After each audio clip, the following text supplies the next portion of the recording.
Hvala našoj Biseri Hašimbegović, a ja sam u društvu članova Narodnog orkestra naše muzičke produkcije. Dobro jutro želim ovoj lijepoj dami i uvaženoj gospodi, naravno i šefu orkestra, gospodinu Esheru Helji, a u društvu mom je dragi gost iz Hrvatske, gospodin Juraj Kovačević. Dobrodošli. Hvala lijepa. Gospodine Kovačeviću, rođeni ste u Crikvenicama. Ne, ja sam rođen u Lici, u Smiljanu, kod Gospića, a živim u Crikvenici. Živite u Crikvenicama, dobro. Sa 7 godina slušali ste koncert Safeta Isovića. Zapravo ne koncert, nego njegovu pjesmu Singlicu koju je tad bio snimio. I od tada velika ljubav prema Sevdalinci. Ljubav na prvo slušanje. Na prvo slušanje. Evo nekih 10 godina intenzivno ste se posvetili ovoj pjesmi.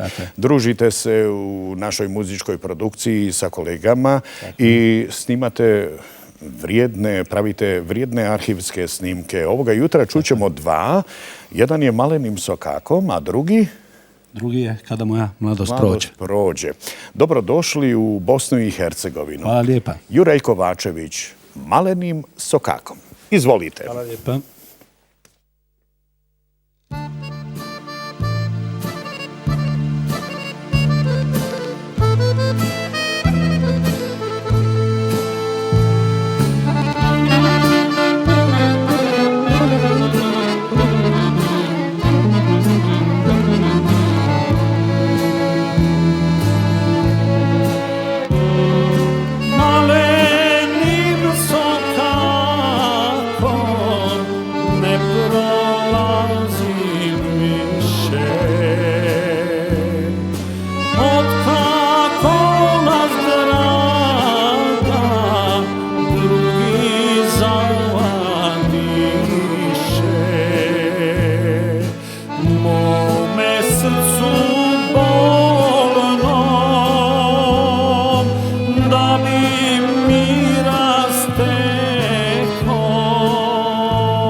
što se ne uzesmo.